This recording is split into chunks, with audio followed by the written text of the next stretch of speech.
جمعے کا ٹائم بڑا نازک ہوتا ہے، زیادہ گزر جائے تو جمعہ نہیں پڑھ سکتے آپ، لہٰذا ہم شروع کرتے ہیں، یہ کام چلتا رہے گا۔ السلام علیکم ورحمۃ اللہ وبرکاتہ۔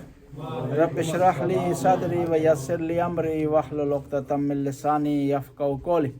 رب ادخلنی مدخل صدق واخرجنی مخرج صدق واجعلنی من لدنک سلطانا نصیرا۔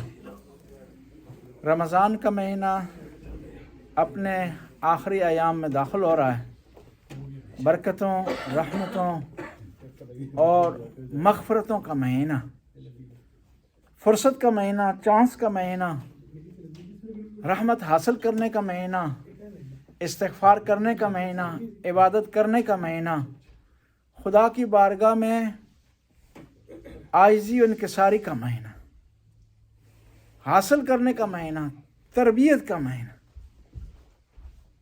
اب اس مہینے میں جو اعمال ہم نے کیے ہیں یا کریں گے، یہ اعمال ذخیرہ ہو جاتے ہیں، محفوظ ہو جاتے ہیں۔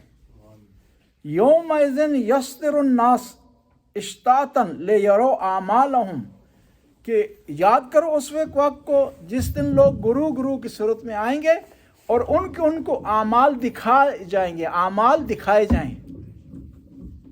اعمال کا مجسم ہونا، سامنے آنا، یہ ایک حقیقت ہے۔ آپ جو عمل بھی کرتے ہیں یہ محفوظ ہوتا ہے اور مجسم ہوتا ہے۔ ایک شخص نے خواب میں دیکھا کہ جنت میں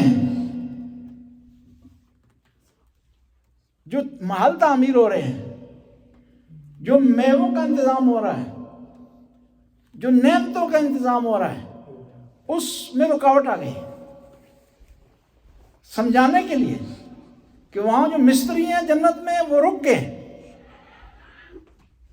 مستریوں سے کسی نے پوچھا کہ کیوں رک گئے؟ کہا دنیا سے اینٹیں نہیں آ رہی جنت کے لیے، دنیا سے سیمنٹ، سمجھانے کے لیے عرض کر رہا ہوں، سیمنٹ اینٹیں وہاں نہیں ہیں، دنیا سے سیمنٹ نہیں آ رہا۔ اور ہمارے پاس آج کل مزدور بھی کم ہے، کیونکہ وہاں سے لوگ اعمال بھیج نہیں رہے، پیسے بھیج نہیں رہے کہ ہم مزدور ہائر کریں، اس لیے جنت کا کام رکا ہوا ہے۔ یعنی جنت میں جو محل ہے، آپ کے لیے جو نہریں ہوں گی، یہ آپ نے خود بنانی ہے۔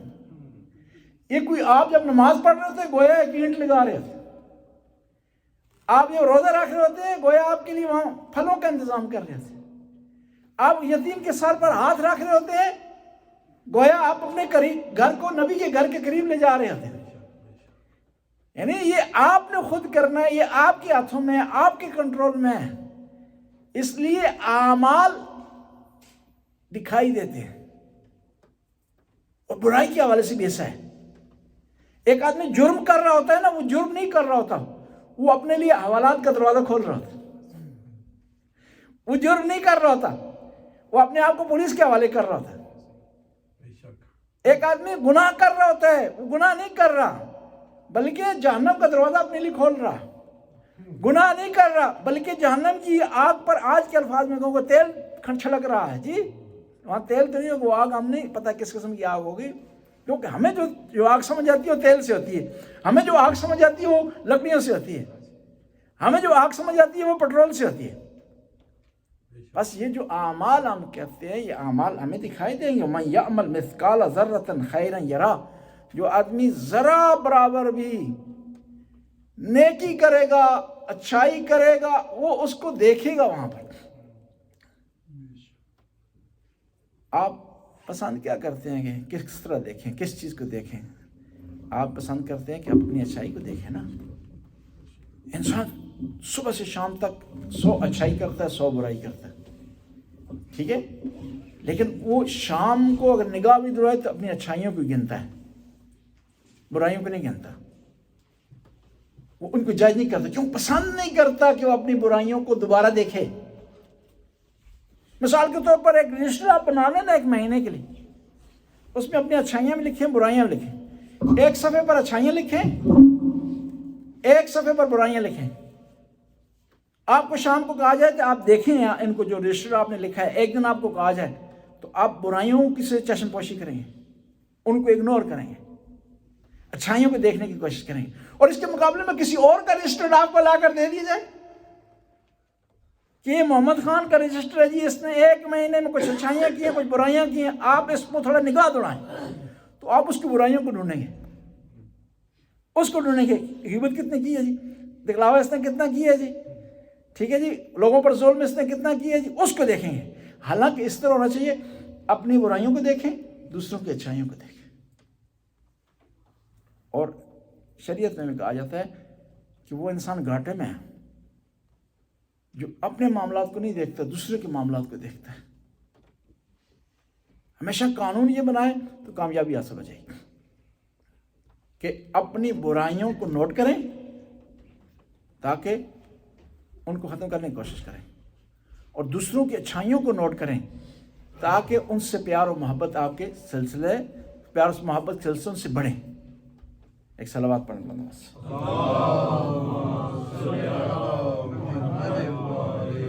بس جو اعمال ہم نے کیے ہیں رمضان کے مہینے میں، یہ اعمال ہمارے سامنے آئیں گے، یہ دکھائے جائیں گے۔ قرآن میں پڑھتے ہیں نا کہ تمہارے اعمال کو اللہ، اس کا رسول اور مومنین دیکھتے ہیں۔ مومنین سے مراد ائمہ اطہار علیہ السلام، امام زمانہ ہے۔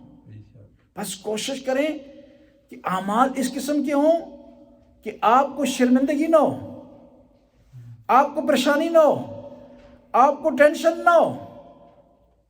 جب امام زمانہ کی بارگاہ میں ہمارے اعمال پیش کیے جائیں تو امام زمانہ بھی فخر کریں اور ہم بھی امام زمانہ کو منہ دکھانے کے قابل رہیں۔ بس اعمال ہمارے محفوظ ہوتے ہیں، لکھے جاتے ہیں، نوٹ کیے جاتے ہیں، اور پھر خدا نے اس کے لیے فرشتے مقرر کیے، ایک نیکیوں کو لکھتا ہے، ایک جو ہے وہ برائیوں کو لکھتا ہے، جس میں جن فرشتوں کو کہا جاتا ہے کرامن کاتبین۔ اور یہ مثال ان کی دی جاتی ہے کہ یہ یہاں جو تشریف فرما ہے، یہ ایک سمجھانے کے لیے، کیونکہ فرشتوں کا وجود ہمارے وجود کی طرح نہیں ہے، فرشتوں کا جسم ہمارے جسم کی طرح نہیں ہے، وہ جسم سے منزہ ہیں۔ اگر یہ کہا جاتا ہے کہ ان کے وہ پر ہیں سمجھانے کے لیے، اگر یہ کہا جاتا ہے کہ وہ آتے جاتے ہیں، پرواز کرتے ہیں، تو سمجھانے کے لیے، اس میں کوئی اور چیز نہیں ہے کہ ان کے پر ہوں۔ بعض اوقات انسان کیا کرتا ہے، سنتا ہے فرشتہ ہے، پھر اس کے پر تصور کر لیتا ہے، پھر اس کی شکل تصور کر لیتا ہے، پھر اس کو خوبصورت ترین شکل دینے کی کوشش کرتا ہے، کیونکہ انسان خوبصورتی پسند ہے، اور انسانوں میں جو خوبصورتی زیادہ جو سمجھی جاتی ہے، جس کی طرف ترجیح دی جاتی ہے، وہ صرف نازک کی ہوتی ہے۔ اس لیے بعد میں پاکستان میں آپ نے دیکھا ہے جبرائیل کی انہوں نے شکل بنائی ہے، پر لگائے ہوں، آگے عورت کی شکل ہے یہ، حالانکہ ایسا نہیں ہے۔ ہمارے ایک شاعر ہیں، وہ ہمیشہ شعر پڑھا کرتے ہیں، کس شعر کی آمد ہے کہ رن کانپ رہا ہے، رن ایک طرف چرخے کوہن کانپ رہا ہے، شمشیر بے کف دیکھ کر حیدر کے پسر کو، کیا کہہ رہے ہیں آگے جی، آگے کیا ہے جس کو آگے مجھے شعر ہی بھول گیا مجھے، صلوات پڑھنا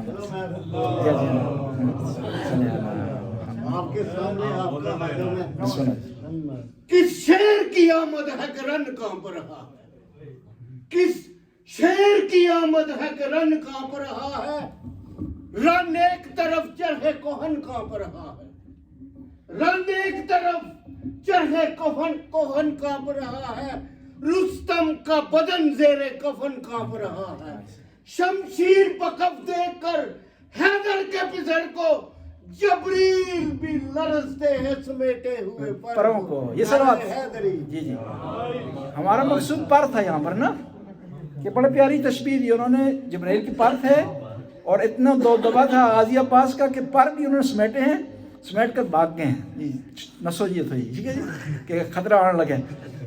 یہ تشبیہ اچھی ہے لیکن جبرائیل کی پر بھی نہیں ہے، اور پھر جبرائیل نہیں ہے جو پروں کو سمیٹ کر پھٹکا کھا جائے، کیا کہتے ہیں، الفرار ہو جائے گی۔ جی جی صلوات پر بندہ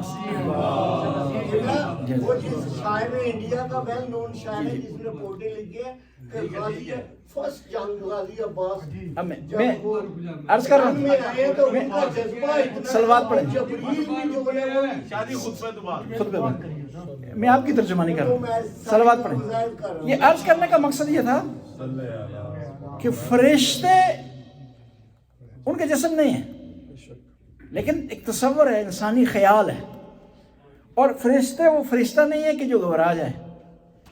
یہ اچھی تشبیہ ہے مولا کی شجاعت کو.